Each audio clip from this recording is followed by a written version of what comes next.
Hello students and welcome in my classroom. आज हम लोग रिकॉग्निशन में देखेंगे रिकॉग्निशन ऑफ इंसर्जेंसी, जिसको आप कहेंगे राज्य प्रतिरोध की मान्यता।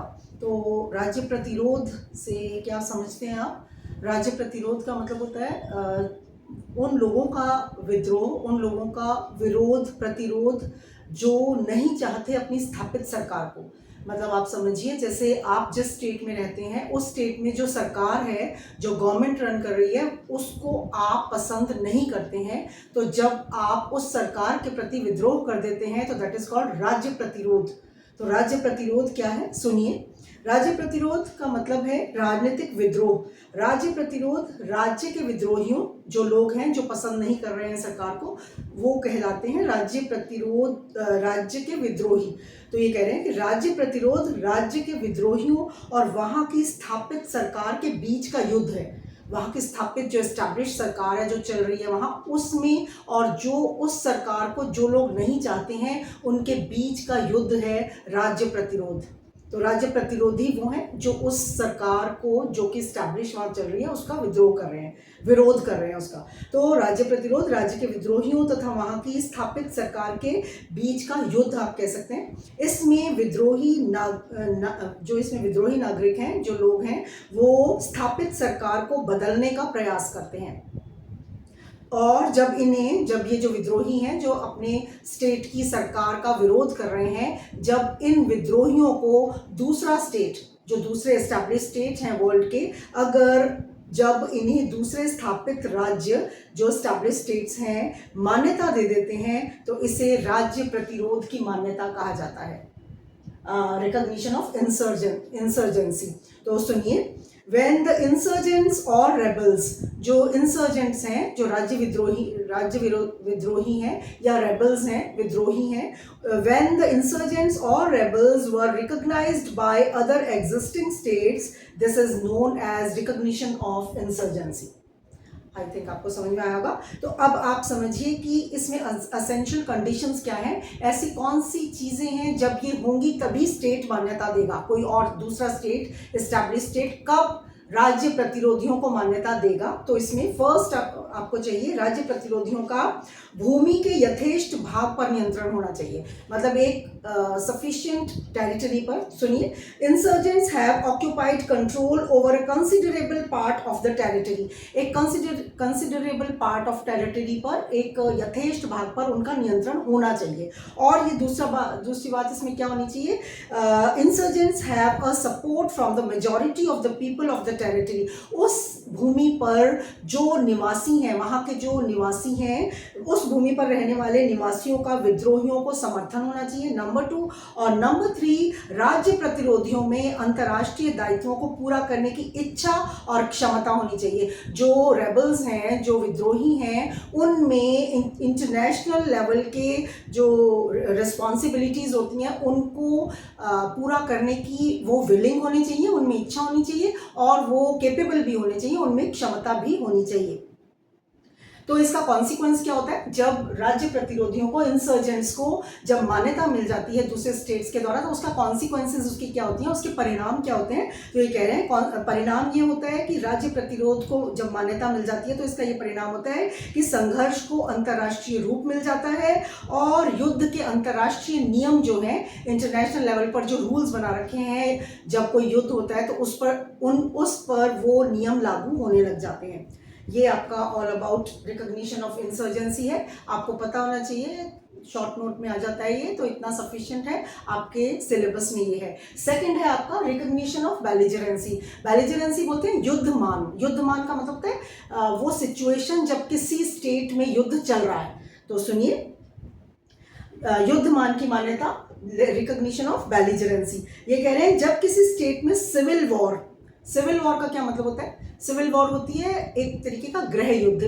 जब एक देश में वहीं के दो पार्टीज आपस में सत्ता को प्राप्त करने के लिए संघर्ष करते हैं, तो उसको सिविल वॉर बोला जाता है, उसको गृह युद्ध बोला जाता है। तो ये कह रहे हैं कि जब किसी स्टेट में सिविल वॉर इस लेवल तक पहुंच जाती है, इस हद तक पहुंच जाती है कि दूसरे देशों के लिए ये जरूरी हो जाता है कि वो अपना पॉइंट ऑफ व्यू उस सिविल वॉर के प्रति बताएं अपना पॉइंट ऑफ व्यू, मतलब अपना दृष्टिकोण उस सिविल वॉर के प्रति जाहिर करें, तो स्पष्ट करने के लिए एक स्थिति उत्पन्न हो जाती है कि हम अपना सारे देश उस सिविल वॉर के प्रति अपना दृष्टिकोण स्पष्ट करें। तो वो सुनिए, it is said that the state of belligerency exist. तब बेलिजरेंसी की युद्धमान की स्थिति उस देश में उत्पन्न हो गई है, माना जाता है कि इस हद तक सिविल वॉर आ जाती है, पहुंच जाती है कि दूसरे स्टेट्स को ये लगता है कि हमें अपना दृष्टिकोण उसके प्रति, उस सिविल वॉर के प्रति बताना चाहिए। तब कहा जाता है कि वहां युद्धमान की स्थिति उत्पन्न हो गई है, the state of belligerency exists. तो ये कह रहे हैं when the rebels are recognised, वो जो विद्रोही हैं उनको मान्यता मिल जाती है। When the rebels are recognised it is known as recognition of belligerency. तब ये माना जाता है कि युद्धमान को मान्यता दे दी गई है, युद्ध की स्थिति को मान्यता दी गई है। तो मान्यता देने का मतलब है कि मान्यता देने वाले स्टेट जो हैं, दूसरे जो स्टेट्स मान्यता दे रहे हैं, वो ये मान रहे हैं कि विद्रोही अपने कब्जे वाली टेरिटरी या भूमि पर अपना अधिकार रखने में वो सक्षम है। मतलब जो रेबल्स हैं, जो विद्रोही हैं, वो उन्होंने जिस टेरिटरी पर, जिस भूमि पर अपना ऑक्यूपाई, मतलब उसको कर रखा है, अपना कब्जा कर रखा है, वो उस पर काबिज रहने में सक्षम है। तब दूसरे देश उसको मान्यता दे देते हैं, तो उसको बोला जाता है रिकॉग्निशन ऑफ बेलिजरेंसी, युद्धमान की मान्यता। इसके कॉन्सिक्वेंसेस क्या होते हैं, इसके परिणाम क्या हो जाते हैं? नंबर वन, अंतरराष्ट्रीय विधि के युद्ध संबंधी नियम इस पर लागू हो जाते हैं। जो इंटरनेशनल लॉ में जो वॉर के रूल्स हैं वो इस पर अप्लाई होने लगते हैं, लग जाते हैं। Number one. नंबर टू, संघर्ष का अंतरराष्ट्रीयकरण हो जाता है। जो वो संघर्ष था उसको इंटरनेशनली रिकॉग्नाइज कर दिया जाता है, तो अंतरराष्ट्रीयकरण हो जाता है। और मान्यता प्रदान करने वाला राज्य जो दे रहा है मान्यता प्रदान करने वाला राज्य तथा संघर्ष करने वाले पक्षकारों के संबंध, उनमें रिलेशन स्थापित हो जाते हैं। अंतरराष्ट्रीय विधि के अंतर्गत वो उनमें रिलेशन स्थापित हो जाते हैं। ये सब होता है युद्धमान में। अब ये कह रहे हैं कि एक चीज़ और आपसे पूछी जाती है कभी कभी कि एक स्टेट को जब आप मान्यता देते हैं और जब उसकी गवर्नमेंट को आप मान्यता देते हैं, तो दोनों में फ़र्क होता है। कभी कभी क्या होता है, एक स्टेट इमर्ज करता है इंटरनेशनल लेवल पर, जब उत्पन्न होता है, इमर्ज करता है, तो कभी कभी दूसरे एग्जिस्टिंग स्टेट्स उस स्टेट को तो मान्यता दे देते हैं, बट वहाँ की न्यू गवर्नमेंट को जब तक उन्हें ये नहीं लगता कि ये एस्टैब्लिश्ड है या ये अपने दायित्वों को अपने इंटरनेशनल लेवल पर, अपने ड्यूटीज़ को, अपनी रिस्पॉन्सिबिलिटीज़ को निभा पाएगी या नहीं, तब तक वो वहाँ की जो गवर्नमेंट है उसको मान्यता नहीं देते। तो फर्क होता है एक स्टेट को मान्यता देने में और उस नए स्टेट में इस्टेब्लिश जो नई गवर्नमेंट आई है उसको मान्यता देने में, दोनों में फर्क होता है। तो सुनिए, एक स्टेट में जब राष्ट्रत्व के गुण आ जाते हैं, राष्ट्रत्व के गुण आ जाते हैं, मतलब उसमें सारे एक एट्रीब्यूट्स आ जाते हैं, स्टेटहुड के एट्रीब्यूट्स आ जाते हैं जब, तो सुनिए, एक स्टेट में जब राष्ट्रत्व के गुण आ जाते हैं, वह अपने अंतर्राष्ट्रीय दायित्वों को निभाने में सक्षम हो जाता है, तो उसे दूसरे स्टेट मान्यता दे देते हैं। लेकिन जब किसी स्टेट की गवर्नमेंट, वहाँ की नई गवर्नमेंट जो होती है, वो सिविल वॉर या रेवोल्यूशन से बदल जाती है, सिविल वॉर, गृह युद्ध से, या कोई क्रांति होती है तो वहाँ से बदल जाती है। जैसे रिसेंटली अभी नेपाल में ऐसा हुआ है, अभी कुछ टाइम पहले, जो 8 थोड़े दिन पहले। तो अगर वहाँ की सिविल वॉर या रेवोल्यूशन से वहाँ की गवर्नमेंट अगर चेंज हो जाती है, बदल जाती है, तो दूसरे स्टेट ये देखते हैं, जो एस्टैब्लिश स्टेट्स हैं, वो ये देखते हैं कि ऐसी सरकार को वहाँ की जनता का समर्थन प्राप्त है या नहीं, या वो गवर्नमेंट परमानेंट या एक स्थायी होने के उसमें सिम्टम्स या लक्षण है या नहीं। तो वो ये लोग न्यू जो एग्जिस्टिंग स्टेट्स हैं वो ये देखती हैं, और अगर वे सेटिस्फाई नहीं होते, अगर वो संतुष्ट नहीं होते कि ऐसी सरकार नहीं है कि ये स्टैब्लिश हो सकती है या ये परमानेंट हो सकती है, तो वो उस गवर्नमेंट को मान्यता नहीं देते हैं। तो वो स्टेट को तो मान्यता दे देते हैं, न्यू स्टेट को, बट वो वहाँ की न्यू गवर्नमेंट को मान्यता कभी कभी नहीं देते हैं। तो आप ये कहेंगे कि किसी स्टेट को मान्यता देने में और किसी गवर्नमेंट को, वहाँ उसी स्टेट की गवर्नमेंट को मान्यता देना अलग अलग टास्क है, अलग अलग काम है। तो ये कह रहे हैं कि राज्य की मान्यता में किसी स्टेट को जब मान्यता देते हैं तो राज्य की मान्यता में रिकॉग्निशन में ये स्वीकार किया जाता है कि उस राज्य में राष्ट्रत्व के गुण एट्रीब्यूट्स ऑफ स्टेटहुड आ गए हैं। जबकि सरकार की मान्यता में इस बात का निर्णय होता है, वहाँ की जो गवर्नमेंट है उसको रिकॉग्नाइज करने में इस बात का डिसीजन लिया जाता है, इस बात का निर्णय होता है कि कौन उस राज्य की ओर से कार्य करने में या उसका प्रतिनिधित्व, उसको रिप्रेजेंट करने में कैपेबल है। तो इसके कभी मतलब जब चाइना न्यू स्टेट इमर्ज हुआ था तब चाइना इसका बेस्ट एक एग्जांपल आप बता सकते हैं। चाइना को सभी स्टेट्स ने मान्यता दे दी थी, लेकिन चाइना की जो कम्युनिस्ट गवर्नमेंट थी, वहाँ पे गवर्नमेंट कम्युनिस्ट थी, साम्यवादी सरकार जिसको बोलते हैं, चाइना में साम्यवादी सरकार थी। तो वहाँ चाइना को, स्टेट को तो सबने मान्यता दे दी थी, बट बहुत सारे एस्टैब्लिश स्टेट्स ने वहाँ की गवर्नमेंट को, जो कि कम्युनिस्ट गवर्नमेंट थी, साम्यवादी सरकार थी, उसको बहुत सालों तक, बहुत टाइम तक मान्यता नहीं दी गई थी। तो आप बताएंगे कि आई थिंक आपको क्लियर हो गया होगा कि किसी स्टेट को मान्यता देना या वहाँ की गवर्नमेंट को मान्यता देना दोनों अलग अलग बातें हैं, अलग अलग चीज़ है। अब ये कह रहे हैं कि नेक्स्ट आपका है फॉर्म्स ऑफ रिकॉग्निशन, जो हमने ये लिखा है कि कितने फॉर्म्स होते हैं, कितने प्रकार हैं रिकॉग्नाइज करने के किसी न्यू स्टेट को। तो फर्स्ट है आपका एक्सप्रेस, जिसको आप कहेंगे व्यक्त मान्यता या एक्सप्रेस रिकॉग्निशन। एक्सप्रेस रिकॉग्निशन का मतलब है कि बोलकर, बोलकर का मतलब होता है बाय नोटिफिकेशन या फिर डिक्लेयर करके। जब एस्टैब्लिश स्टेट्स हैं, जो पहले के स्थापित राज्य हैं, जब किसी न्यू स्टेट को एक्सप्रेस वे में मान्यता देते हैं तो इसका मतलब है कि वो बाय नोटिफिकेशन या फिर उसको किसी डिक्लेरेशन या घोषणा के द्वारा दे रहे हैं। तो कैसे वो दे सकते हैं, तो सुनिए। When an existing state, express बता रही हूँ मैं, when an existing state recognises the new state by notification और डिक्लेरेशन, या किसी नोटिफिकेशन या किसी घोषणा के द्वारा मान्यता देते हैं, जैसे वो कैसे दे सकते हैं, ऐसे तो उसे एक्सप्रेस या व्यक्त मान्यता कहते हैं। तो ये बाय नोटिफिकेशन या डिक्लेरेशन कैसे की जा सकती है। नंबर 1, इसके लिए रिकॉग्नाइजिंग स्टेट जो है, जो दे रही है, मान्यता दे रही है, वो नंबर 1 पब्लिक स्टेटमेंट देता है, पब्लिक स्टेटमेंट दे सकता है,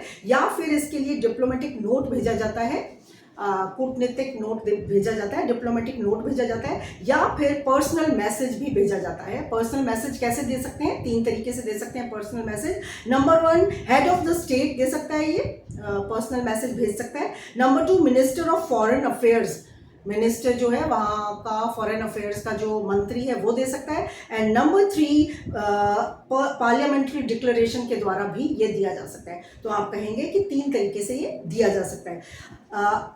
इसमें आप ये बताएंगे कि जब बांग्लादेश 1971 में new state, as a new state emerge हुआ था, तो recognition of Bangladesh by India on December 6, 1971 is an example of express recognition। व्यक्त तरीके से हमने उसे मान्यता दी थी 6 दिसंबर 1971 में बांग्लादेश को। अब आ जाइए सेकंड जो फॉर्म है इसका, अव्यक्त या इम्प्लाइड रिकॉग्निशन। इम्प्लाइड रिकॉग्निशन, अव्यक्त या परिलक्षित मान्यता भी जिसे कहते हैं, परिलक्षित मान्यता। ये कहते हैं कि when the existing state do not make any formal declaration, जब कोई जो एग्जिस्टिंग स्टेट्स हैं कोई फॉर्मल डिक्लेरेशन नहीं करते हैं, कोई व्यक्त रूप से घोषणा नहीं करते हैं, वो अपने कैसे कर देते हैं फिर वो, but indicate their intention by some acts, वो अपनी इंटेंशन को, अपनी इच्छा को, अपने आशय को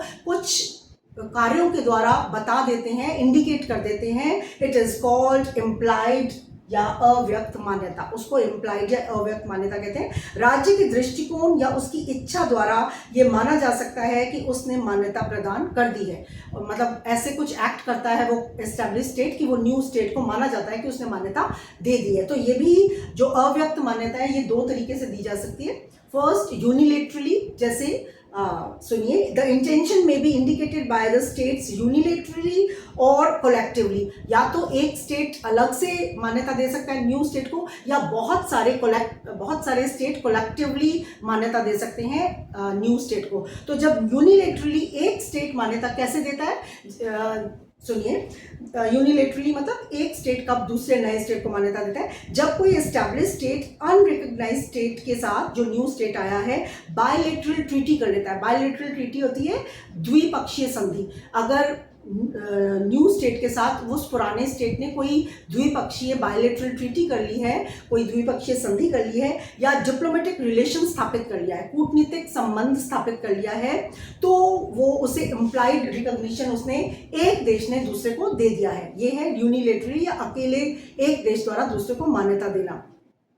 इसके अलावा by sending representatives to attend ceremonial functions in new state, अगर उसने एक स्टेट ने न्यू स्टेट में अपना कोई रिप्रेजेंटेटिव भेजा है, जैसे सेरेमनीज होती हैं, जैसे हमारे यहाँ 15 अगस्त को या इंडिपेंडेंस डे या आपके 26 जनवरी को इनवाइट किया जाता है दूसरे देश के रिप्रेजेंटेटिव को, तो अगर उसने एस्टैब्लिश स्टेट ने अपने रिप्रेजेंटेटिव को उस सेरेमोनियल फंक्शन में भेजा है रिप्रेजेंट करने के लिए, तो इसका मतलब उसने यूनिलेटरली अकेले उस देश ने उसको मान्यता दे दिया है। इस कलेक्टिवली दूसरा आपका है कि कलेक्टिवली कैसे इम्प्लाइड मान्यता दी जाती है, जब कोई नया स्टेट बहुपक्षीय संधि, मल्टीलेटरल ट्रीटी, बहुत सारे जिसमें सदस्य होते हैं किसी ट्रीटी में, तो उसको मल्टीलेटरल या बहुपक्षीय संधि कहते हैं। तो ये कह रहे हैं कि जब कोई नया स्टेट बहुपक्षीय संधि में भाग लेता है, या मल्टीलेटरल इंटरनेशनल कॉन्फ्रेंसेज होती हैं, जो जिसको आप कहेंगे बहुपक्षीय अंतर्राष्ट्रीय सम्मेलन जो होते हैं, उसमें अगर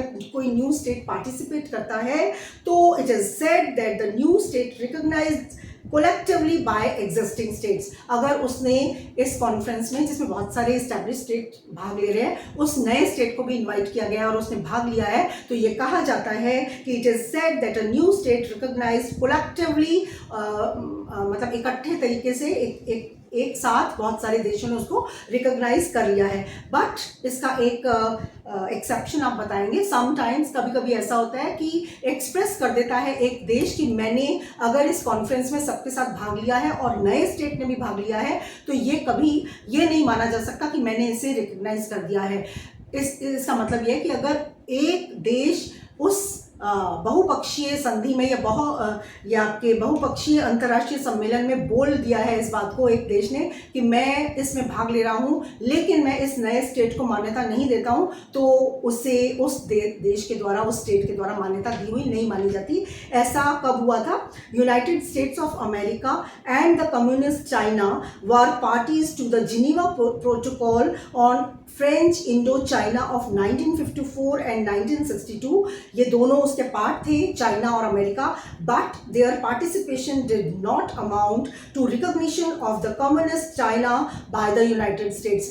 लेकिन उन दोनों ने भाग लिया था उसमें, लेकिन अमेरिका ने तब भी चाइना को रिकॉग्नाइज नहीं किया था। तो इसका मतलब अगर कोई कह देता है कि मैंने इसमें पार्टिसिपेट तो किया है इस नए स्टेट के साथ, बट मैं इसको रिकॉग्नाइज नहीं करता हूँ, तो वो देश, न्यू स्टेट, उसके द्वारा, उस देश के द्वारा रिकॉग्नाइज नहीं माना जाता है।